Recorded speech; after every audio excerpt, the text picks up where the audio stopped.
Hello everybody, welcome to Build or Buy. We are now ready to build our Threadripper 3. We've done the first part, which was the unboxing, inspection, and inventory. We've looked at the motherboard and the parts box. We've got the essential items that we're going to need. SATA cables, I got those out, I don't need those right now. Put those back up. All we need essentially are the screws for putting down the NVMe drives. We're going to need the cooler up here. Let me get the cooler. And we need the CPU. So we have our motherboard, we have our cooler, we have our memory, and even though we're going to put gobs of memory in this thing, we're only going to start with 2 sticks to get this thing up and running to see what's going on. Because if we need to diagnose something, we need to keep everything to a minimum. So cooler, RAM, well, I guess you could say there's going to be a little bit of unboxing while we're doing this too. So let's see what's in this box. This should be the processor. We're going to find out. Why didn't I label these when they came in? Good question. Been kind of busy. Yep, let's take a look at that. And there's our processor. That's pretty neat. We are using Ryzen Threadripper 3, and this is the processor in the middle we thought best bang for the buck. So we have motherboard, CPU, we've got our RAM, our cooler, and then we'll have a second cooler on here. We'll put that on. We're going to need a boot drive. And if you're wondering what we're going to use for the boot drive, who's got the biggest capacity right now? Granted, we know Samsung has just come out with their new faster drive, but it's only 1 terabyte. We need something bigger. We need at least 2 terabyte, but we'd rather have 4 terabyte. So we are using Cyberant Rocket Q4 NVMe 4.0. That is a 4 terabyte drive. Should be pretty slick. So there's our boot drive. That happens to be a Western Digital 6 terabyte. Now typically what we normally do is we'll have whatever is our NVMe drive for the boot drive. Then we'll do something for an internal drive that will be like about a 2 terabyte, something easy to manage. Because of the capacity of this machine, we may go a little bit bigger. But the larger drives we typically use for the drives that we offload because we dump a lot of video to those, and eventually they come out, they get stored. We store all the stuff we shoot. So that's what this drive will be used for. We have our motherboard, we have our CPU, we have our boot drive, we have our memory, we have our cooler. So we should be good to go. So I'm going to need to suit up. I have an anti-static mat here in front of me. I'll snap down, which plugs me into the wall, and I've tested to make sure I'm grounded. Put on my ground strap, so I'm grounded. If I have to get it move around again, I'll have to take this off so I can go grab something. Screwdrivers we're going to need will be a Phillips screwdriver, a micro screwdriver, a set of micro screwdrivers to do the NVMe drives. I will say right now the cooler, when we put it on, it can be moved in different positions. We will keep it in the stock position because the stock position puts it intimate right up next to the video card, and I think that helps dissipate heat. And I'm more concerned about heat on the video card than I am with heat on the processor. I'm just saying. So now that I've got this stuff on, we've got the motherboard. So we're going to take the top off. We're going to get our motherboard out. It's interesting, this motherboard slips out a whole lot easier than the X399s. We built 2 of those. We're only planning on building 1 of these. And for your packaging, I would suggest you keep whatever packaging you've got for whatever the warranty is. With the seller, you've got 30 days. With the manufacturer, it could be 2 years, could be 3 years. But I'd keep it for that duration of time. Otherwise, if you have a problem and you need to do an RMA, it's a hassle getting one of these containers to send that stuff back. So just hang on to it. Cases, it's a whole different matter. When you get a case and you get it out of the box, dump it, because those take up too much space. Now I'm going to turn this around the orientation with the I/O panel so that it'll be looking at us. There's the I/O panel. We have, it's interesting, they've got an insulation panel on the back, and that needs to be peeled off. We'll do that when we get to that point. But that's good to know they've done that. So everything on the front looks good. We've got this shield we can take off and take a look at and inspect, which we need to do now while this is new. We've got this shield and this shield. This is where the primary drive will go. And of course, this is where our CPU will go. Now you want to pay attention when we put this CPU on. First of all, we need to torque this down.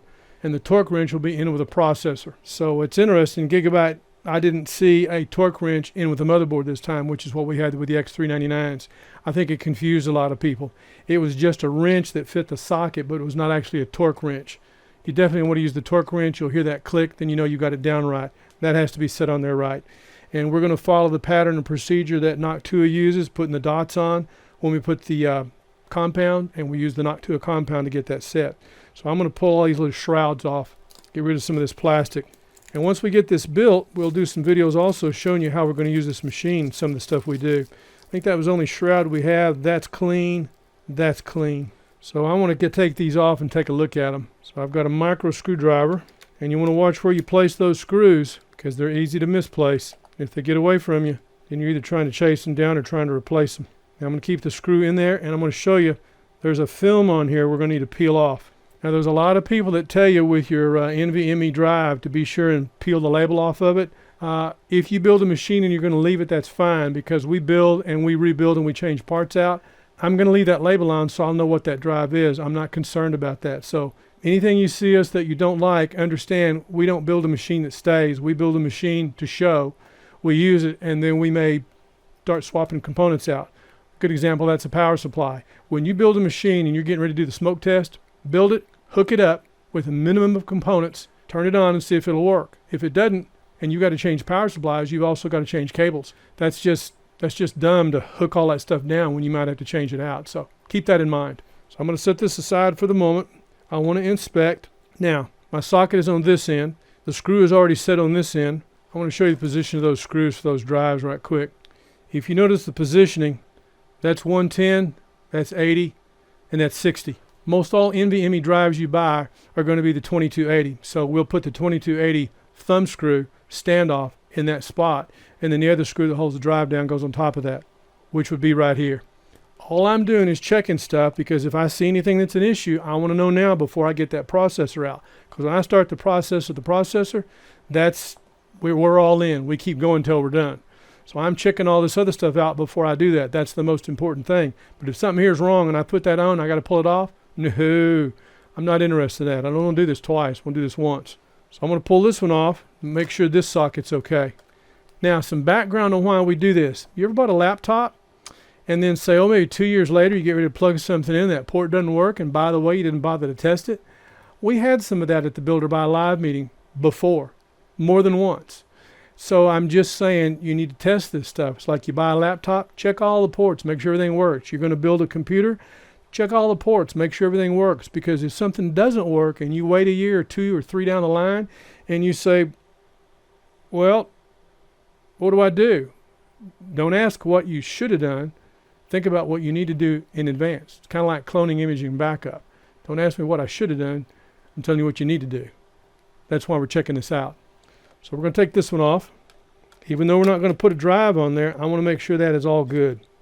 Taking that off, got the screw on it. So this section is good, this section is good. And it's interesting to note, this particular, the first drive can be any length, a 60, an 80, or a 110. But 80 is typically what you find. This drive can only be 80 millimeters, because we'll get this right here at the edge of the screen. I'll come out of that just a little bit. These are your sockets where these drives plug in. This can be any one of the 3 lengths, but this one can only be this one length. There's no other place here to put a shorter or a longer, because this slot sits right in front of that single lane PCI Express slot. So a single lane card can put there, but this has to be a 2280. So let's get this third one off and see what we've got. You don't know what you got until you inspect it, and you need to inspect it before you get the processor out. Oh, by the way, for those that are wondering why I'm all grounded, it's called electrostatic discharge, ESD. That's the number one thing that kills a computer. And these high-powered computers, we have no seal on the box. We have no anti-static bag. We've always had those since way back. Originally, motherboards came in an anti-static bag, always. Then they started doing the white box systems. They started putting them in a box, and then they put seals on them. Gloves. This does not look like it's been messed with, but I'm taking every precaution so we don't have that. ESD and electrostatic discharge has a residual hit, where you get that first hit like static electricity, and then it has a cascading effect on it, which causes a cascading failure. And over time, like within the first 3 days or 30 days, things start failing. Better safe than sorry. Get you some anti-static gloves. Intel was the one started us doing this. Get you a strap. I'll put a link up to all this stuff. So we're going to take this heat sink out and see what we've got. Interesting. So this particular slot, the connector's on this end, whereas these two, the connector's on this end. And this one can take, oh, we actually have 4, excuse me. We have 2 connectors here, 1 connector here, and 1 connector there. So we have the first NVMe drive, the second NVMe drive, and then we've got 3 and 4 right here. And again, these can be 80 millimeter. This one can also be 110. This one can be 80 millimeter or 110. So all the drives that I've encountered are going to be at the 80 millimeter, which is where the standoff is at. So it's good to know that. Interesting. So when that goes back down, that screw goes to that standoff. So we can put 4 NVMe drives to the motherboard. Now let's think about resources and talk about resources here for just a minute. We have 2 16-lane slots and 2 8-lane slots. So that's 16 and 16 plus the other 2 8s, that's 3 16s. That's a 16-lane slot. That should be a 16-lane slot. So 1 and 2, and that's an 8-lane slot, and that should be an 8-lane slot. The designation is important because when we get ready to do the add-in cards, the video card goes here, the quad card will go here, and one of these slots will get the Thunderbolt 3 card. My guess is probably this one because right here is the Thunderbolt 3 connector. Right there is the Thunderbolt 3 connector, whereas it says THB_C for Thunderbolt right there. And while we're here, let's take a look at the other resources. 2, 4, 6, 8. We have 8 SATA ports on this motherboard. We also have an extra power tap. Now typically that's supposed to be if you put a secondary video card or anything that's taking a lot of power from the PCI slots. Our suggestion is going to be to plug in that extra power tap because remember we're going to have an NVMe card in that of the 16-lane slot eventually drawing power. So plug that power tap in. Do you have to have it? Absolutely not. But if you have any issues, just play it safe. I believe that's called PEG, P-E-G, or PCI Express Graphics Connector. And while we're at it, this connector right here, this connector, that's going to be our USB-C connector. But because of the case we're using, we have to put USB-C. We'll use an AGESA drive bay device. We'll put USB-C in that drive bay device so we can have access to that. Now, if we get our hands on the wiring harness, we could update our wiring harness, lose one of the USB 2 ports on the front of the case, which is fine because we got to have USB 2 to plug into the Thunderbolt card. The Thunderbolt card takes some internal stuff to make everything work right. So that's no big deal, but that's one USB-C connector. Eventually, I would expect we'll start seeing more USB-C connectors internally on the motherboard, but right now we have just one right there. Of course, our battery. Here's our 24-pin power tap. Then we have our 2 power taps over here for the motherboard. 2 4 6 8, 2 4 6 8. So 2 8-pin power taps. And yes, you will need both of those. We also have LED readout, but I put these used to come with all the cases. I put what they call a case speaker, a motherboard speaker. Used to come with the cases, they don't anymore. I put one of those on because I like to hear that motherboard report when it's booting up. I'm used to hearing that sequence. It's part of the process. So many beeps this, so many beeps that. Sometimes you'll get some error codes that, well, may need a BIOS update to fix. That's why we want to keep this simple so we get this thing to boot, then we add stuff in so it's a lot simpler to diagnose a problem. Keep that in mind. You put everything in there and you got a problem, you got to take everything out. Keep it simple. Okay, so we got to look at the layout of the board. We know our processor's at. We got 4 memory slots on each side. And with those 4 memory slots, we're going to only use 2 slots. So we'll refer to the motherboard manual to decide where those need to go. 2 of them are probably going to be on this side. My guess would be this first one and this third one. But we're going to double check. We have a reference from building the 8350s, which is counterintuitive to the way the new systems go. You got to put them in the way they say, or else you'll have problems. And as far as those wondering about the XMP, we don't want to use XMP. What we want to do is manually set the timings. We might reuse the DRAM calculator. We're going to put in 8 sticks of memory. So we're going to have 256 gigs of RAM. Kind of blows your mind, doesn't it? Well, cool. Now this heat sink covers a heat pipe. This sink covers the I/O and everything that's going on this panel. The Wi-Fi card on here that could be upgraded doesn't need to be, although there's a newer one out. But what I will say, when we get ready to install Windows, if there's any problems installing Windows, which I don't expect, but if there are, what we need to do is slipstream the Wi-Fi drivers into Windows so that when we do the install, those Wi-Fi drivers doesn't cause the Windows install screen to go through a loop with the BSOD. Been there, done that. The current build 2004, we should be good to go. We'll find out when we get to that point. So looking at the I/O, we've got 2 network connections. And something else we're going to get into, we'll do a separate video on when we start doing Wi-Fi. If we have any issues, because you don't want to do Wi-Fi on a motherboard, but it's here, I'm just saying, Windows is not a real-time operating system. And when we start doing some of the audio and video stuff, if Windows kind of like freezes, like it's freaking out, that's the first thing we turn off is Wi-Fi. But we want to make sure the drivers are good, so I'm just saying. And we got to remember to pull this film off the back. Once we get the motherboard processor on, some RAM on, when we're ready to mount this in a case, then I'll peel it off. So first thing is, we're going to go after that. We've inventoried what we can tell visually, so we're going to go reverse the procedure and put these heat sinks back on that we do not need to have off. Now this heatsink has a little hook on it that's got to go in there. Once that slides on, that just sits right back down. Secured. Second one, same thing. It has a hook on it, with the hooks on this back end that slides in here. It'll have a little bit of play in it. So this needs to sit back this way. This one will have a hook on it. It'll slide back in this way as well. Covers on. Moves around a little bit. Covers on. Tight. I'm going to go ahead and put the standoff on there. Everything we've inventoried so far looks good. I think everything's a go. Kind of feel like NASA doing a systems check. But you got to. So we're going to get this standoff on. Standoff at the 2280 position. Set. Okay, we're going to leave that module off for right now until we get this module on. Now we'll go to the processor. Once we get the processor installed and torqued down, then we'll install the thermal compound on the processor. Then we'll line up the cooler and get that mounted. Once that's mounted, then we'll mount the RAM. And as we mount the cooler, we'll take the fan off of it so we can get the RAM where it needs to be. Slide that cooler up a little bit. When we start doing the cooler and looking at the RAM, that's when we get out the endoscope so we can look and see what we're doing. Okay, processor. Broke the seal. Stand that up. Slide that out. That's interesting for such a magnificent processor that AMD has changed the packaging from the Threadripper 1 and 2 to the Threadripper 3. You'd have thought this would have been more elaborate, but then again, that other was just kind of a hassle to get out of.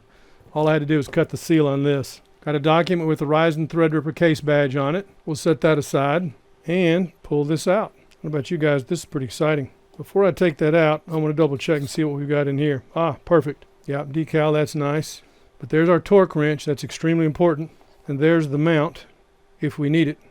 The mount we need and use should be with the cooler. We'll see when we get there. But we're going to set that aside, set the wrench aside. So we have a label here. We need to cut that seal. One seal on the front, and that comes right out. Okay, very gingerly. And I expect the setup for this to be the same as the Threadrippers 1 and Threadripper 2. Okay, motherboard, I/O panel. So the first thing we'll do is open this up. There's a 1, there's a 2, there's a 3. Orientation, of course, over here for the I/O panel. 1, 2, 3. And the torque wrench we're using looks like the same as the torque wrench we had previously. Coming up, all 3 undone. Latch pops up. Now this is still locked, so we're going to unlock it, and that will let this come out like that. So first thing we want to do, lift up the sled. For those that are wondering, Foxconn socket. That was an issue before. Everybody felt like the Foxconn socket was a better socket. So we've got to slide that sled out. Slide that out, set that aside, get the processor out. We've unlocked Ryzen Threadripper. We'll slide that out, remove the pad, and we want to slide this down in very gingerly into that socket. We are there. Make sure your processor's all the way down to the bottom. Close the lid, 2 tabs, and that should just lock right in. Everything's lined up, and that's lined up. We'll start with number 1, get it started. Number 2, get that one started. And number 3, we'll get that one started. And we just keep going around the tree. 1, 2, 3. 1, 2, 3. 1, 2, 3. I got to tell you, this is going in a whole lot easier than the Threadripper 2 did. I'm amazed. We didn't have the Foxconn socket, and if that made the difference, I'm impressed. Okay. We keep going until we hear it click. Now remember, this is a torque wrench, so you feel it getting tight, but you'll know you've bottomed out when that wrench clicks. Click 1, click 2, click 3. Okay, processor is secure. Wow. Now what we want to do is maintain the integrity of our packaging, just in case. So we want to put all this packaging back together and put it up in case we should need it later. I hope we don't need it, but you never know. Okay, packaging is secure. So we can set that aside. The wrench, keep it around, you never know, but put it someplace where you can find it. That goes in the regular tools. Okay, motherboard is out. We've inspected the slots. We have the CPU on. So now we are ready to mount the cooler. We're not ready for the drive. We're not ready for the memory yet either. Okay, this is the Noctua cooler. It's made for the Threadripper 3. It'll have one fan on, but it'll have the bracket for the second fan. So we don't have to worry about that fan. I've got that in a separate box. So there's our cooler. There's our box of parts. Now in this we're going to have our, like I said, the mounting brackets. We're going to have our coolant. There's also some special cables that we don't want to use. And we've got our thermal compound in here. Okay, we're going to follow manufacturer's recommended instructions for installing this. And I've seen other coolers that, well, I like the way this works. I like the symmetry of it, the simplicity of it. Because we used to do this, a flat piece of plastic, stiff plastic, that we'd spread that out with. But the dots work. So we're going to follow the pattern that they give us. So this details how this is going to work for airflow. So we're going to be flowing air from front to back. So we'll turn it this way, and that's the way it'll be. Okay, what we're looking at now is how we're going to apply the thermal paste. So let's take a look at that. Okay, the dot procedure for the thermal paste. We'll start with this pattern, where we'll do the 3, 6, 9 dots. Then we'll go to the second pattern, where we will add 4 more dots to that. It's a nice uniform pattern. That's the pattern we follow. So we'll keep that where we can see it. And again, a case badge. Case badges used to be a big deal a long time ago. Not so much anymore. But they're still including them. Everybody's got a case badge. Ooh, that's a nice case badge. That's metal. That's a heavy case badge. I didn't remember the other Noctua badges being like that. And of course the special wrench that they include, that's got a round hex shape on one end, so you can kind of get in there at an angle. We'll keep that where we can get to it. Right now, there's the 2 clips for the secondary fan. I'll just set those in the parts box. Thermal compound. And I do not want to use this cable because this cable is what they call a low noise adapter. I don't want anything interfering with how that cooler works. If that cooler needs to kick in and run those fans high, run them high, because I want to protect that CPU. So, but I'm going to keep it. I'm not going to throw it away. And then of course the little rubber mounts they include in here if you were to put these in on one of the fans that doesn't have them or need them. So there's a second set in there. So all those parts, we can set that aside. I want to keep the cap on here to keep this clean until I get this out. We'll keep those parts where we can find them. I like to take a microfiber cloth and clean that surface off. Okay, we have a microfiber cleaning cloth. I'll keep my manual where I can find it. Now what I want to do is check my orientation when I get ready to put this on. If you notice the spacing of these 2 screws. These 2 screws here on this side are close together. These 2 screws over here are far apart. When I look at the cooler, I've got the same thing. These 2 are close, these 2 are close. So when I flip this up, those will mount correctly. I don't have to turn it around. That's what I'm doing as I'm checking my orientation. The 2 narrow ones on this side, the 2 narrow ones over here. So when I flip this up, I'm in the right position. Then I'll use this to tighten it down. Now again, I will say I can change the orientation so this slides over a little bit. But I like to have the intimate connection where this is right up next to the video card, because the video card should start right in that slot and go over. Sitting next to it like that, I think the video card benefits from some of the cooling technology of the processor cooler, which is this Noctua air cooler. I will remove this cap. I'm going to wipe this down, add a little dust on it. This is a microfiber cloth. I just want to make sure it's good and clean. I'm not using any cleaner. I'd have to wait for it to dry, just wiping it down. I'll do the same thing to the processor. Give me another spot on here. Just make sure that's nice and clean. Now then the thermal compound.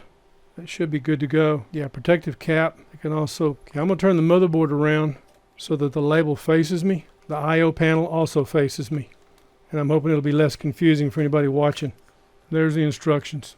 Okay, we're going to start with our row of 3 dots in the center, just like this shows. So I'll put a dot here. 1, 2, 3, 4, 5, 6, 7, 8, 9. Now we'll do the other 4. Fill those quadrants. 1, 2, 3, 4. Okay, we have our dots down. We've applied the thermal compound according to the manufacturer's instructions. Again, like I said, I like the way Noctua does this, and it worked on the Threadrippers, so we're doing it on the Threadripper 3. Okay, now we want to take our cooler and flip it up. The fan we can take off. I'm not worried about it right now. I'll pull the wire out so I can get to it. The 2 close screws and the 2 screws far away. We should be right on top of it. I'll hand tighten these. Okay, I've taken the fan off. I'm hand tightening these. Remember how we used to struggle getting the coolers on when we had those clamps and had to, oh, those were crazy. Had to be so tight. You're afraid you're going to poke a hole through the motherboard trying to get that down. This is so much more genteel. I'm just getting these screws secured by hand before I start taking the screwdriver to them. Now what we want to remember is we want to tighten these screws until they stop. We don't want to use excessive force on them. These are not lug nuts. We're not using a torque wrench either. Okay, cooler is secure. Now before we put the fans back on, we're going to go ahead and put a couple of sticks of RAM in. Let's look at what we need to do to get the motherboard up and running and how much RAM we got to put in. Let's look at the manual. Alright, for quad channel memory, the motherboard supports quad channel, and the BIOS will automatically detect it. We've got 8 sticks, we're only going to put in what we have to. Channel A, DDR4_A1, and DDR4_A2. So if we go with just 2 modules, we would go with DDR4_A2 and DDR4_B2. If we go with 4 modules, we can go DDR4_2, DDR4_C, and DDR4_A2 and DDR4_B2. So the A2 and B2 would be these two, which is what I thought, on the far right side, counting from the center to the right, 1, 2, 3, 4. So the last one on the far right, and then coming back in, the second one or the third one, depending on which end you count from. If we count from the CPU to the center going out, it'll be the second and the last. Counting from the CPU out, we'll go from the CPU out on the right side will be the second and the last, and counting from the CPU out on the left side, it'll be the second and the last. So let's get our memory out. This should be pretty exciting. So now coming up, we're going to install memory.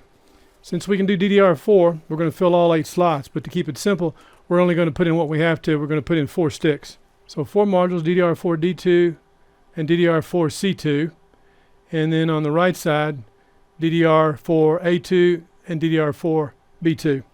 So we're going to turn this so the orientation is just like it talks about in the book, and we need to pay attention to the way the slots configure. Used to we had locks on both ends, but now we only have locks on one end. So this end facing the PCI slots is where the locks are at. I'm going to open all of those up. These are fixed on this end, and these are fixed on this end.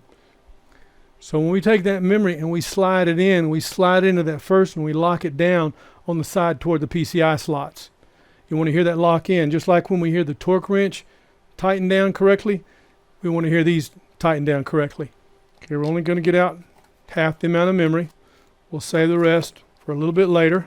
I do not want to handle the edge with the contacts, but what I do want to do is line up the slot. And if you'll notice the way this is at where I brought it out of the package, that notch does not line up. So I've got to turn this over and line that slot up with that notch. And I want to be sure and lock this in first and then come down on the front. So I'll start with this one up here since it'll be a little harder to get to. Holding this side first, then pushing the front side or the side with the PCI slots down. That should snap, and it did. If I've got any questions, I want to be sure that this end is in first when I click that down. So now we'll get the second one out. Same thing. Don't touch the contacts. Check. Make sure we're lined up. That's interesting, that pack of RAM has a little plastic cover. Now why would they do that on RAM? Be sure and take those off, those protective covers.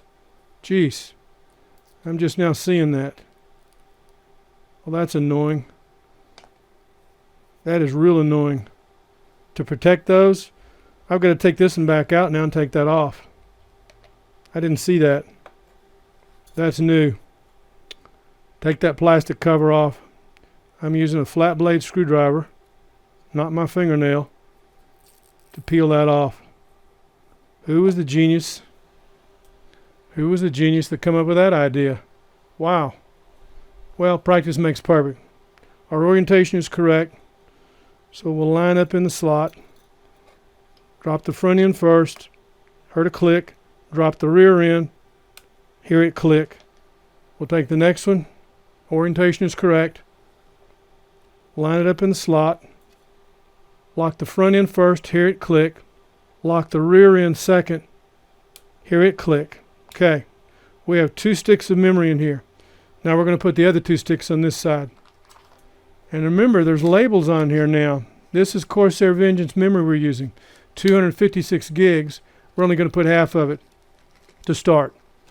But we've got to take those silly labels off. Again, using a flat blade screwdriver. I'll grab the edge of that, peel that up, peel that off. What a genius. Whoever thought that up. They shouldn't have something like that on a component like that that runs so hot. But they didn't ask us. But I'm telling you about it. Okay, lock in the front, hear it click, lock in the rear, second, hear it click, and this lock comes up. So we've got 2 sticks on this side, 1 on this. We got 1 more to do right here. And again, we got to get the label off. And I can't believe that. Be sure and peel your labels. That'll definitely add suspense and excitement to the smoke test. That would not be fun. You'll be wondering, why is my RAM smoking? Yeah, that's why. Nope, I'm in the wrong slot. I got carried away on those labels. Okay, second slot, lock in the front first, lock in the rear second, and the lock snaps up. Now for the last stick, we got the label off.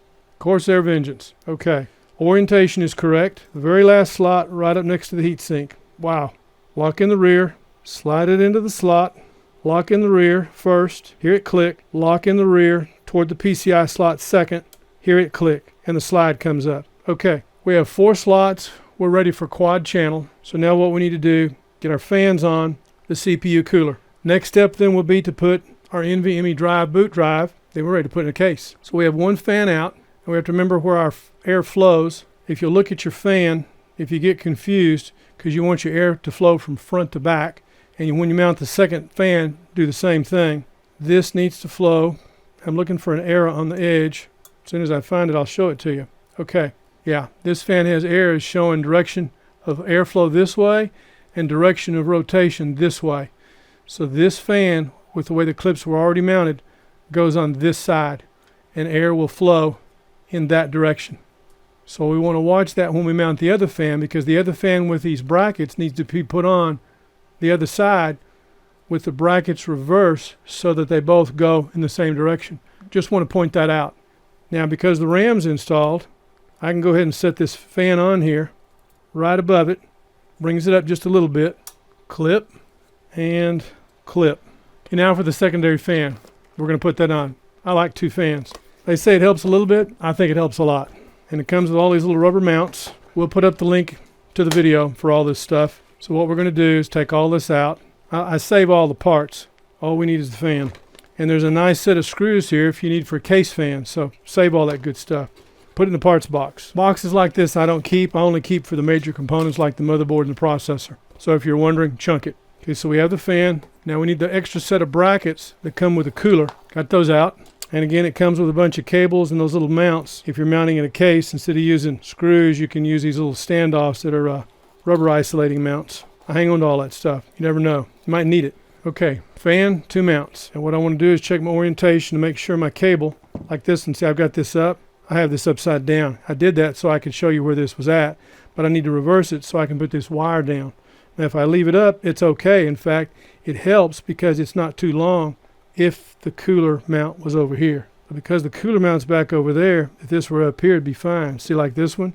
When I put this on, I've got the same issue. Got them both blowing this way. What would be nice is if they wired these so we could have them up like this to keep the wire out of the way. But I've got to turn this down so the wire's down here. So I've got to take this one and do the same thing. Get used to the procedure of taking these fans off and on, because when you add the other RAM, you're going to have to. It's like anything else, first time's always a little bit weird.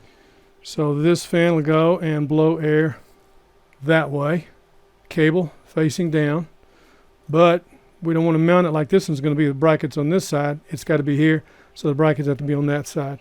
So we mount this, get the wires installed. So that'll pull forward, and get this wire installed. Okay, so that'll pull forward. Now I've got the fans a little bit lower right now, but when I mount the other memory, I'll have to mount the fans up a little bit higher. But you can see where the RAM's at right now, but you can't see the height. I can. I'll show it to you in a minute. And I'm doing this for a reason, so when we do the borescope, you'll understand and see what we're looking at. Okay, both fans are installed, both blowing that way. Primary, secondary. So we need to see where our fans hook up over here. Okay, now we're going to take a look at the manual. All right, CPU fan optional, CPU fan. And then the other two, system fan pump and system fan pump. So the CPU fan. So what we're looking at, the gray connector is CPU fan right here, and this is the secondary fan. So now we're going to plug in these fans according to what we've seen in the manual. The gray one is for the primary, so since they're kind of hard to get to, I'll plug in the secondary first. 4-pin fan, that's secured. Then I'll plug in the primary fan right in front of it, and this is the primary fan. Done deal. Okay, now we've got our processor installed, we have our cooler, we have our RAM installed, we have our two fans on. Now we're going to put in the boot drive, the NVMe drive, and that's going to be our Sabrent 4 terabyte PCI Express 4.0 NVMe drive. That'll be our boot drive. Pretty wicked, don't you think? I like the packaging they use on these. Tiny, but very powerful. So we need to get our little plastic sleeve off of this, gingerly. We thought about setting this up without the boot drive from an educational and informational technology standpoint. But I don't know about you guys, but I'm stoked and I'm excited to see this thing up and running. So I kind of want to cut to the chase. Nice. I've used Sabrent drives on other machines, but this is the first PCI Express 4 drive we've done. Okay, we've already installed the standoff, so all you have to do is get this out, stick it in there. Wow, that's beautiful. It's got its own little thermal pad. Okay, there we go. That is beautiful. Okay, all we need to do now is get it screwed down. So we'll grab one of our little screws here for the standoff that Gigabyte has so graciously included. We like the way this motherboard has utilized resources, and with all the stuff they include, we think this board is the best bang for the buck for a Threadripper 3. Wow, that is beautiful. Secured. Now we need the heat sink that goes on there that we removed earlier. I'm going to keep my finger on there because the screw's in there. Now we got to peel this cover off the thermal compound that's on here. Let's get this secured. And again, we're not taking the label off this because we may reconfigure this at some point. So I'm just saying, for those that say you need to pull that label off, understand why we're not. If you choose to, that's your choice. I'm excited to get this up and get into the BIOS. Processor's installed, torqued down, thermal compound is installed, evenly placed, cooler's installed, memory's installed, quad channel, we have 4 sticks. We'll do the other 4 once we get it up and running afterwards when we shut down. We have our primary fan and our secondary fan installed, and we've just installed our 4 terabyte NVMe boot drive. So what's next? I would say we're ready to mount this puppy in a case.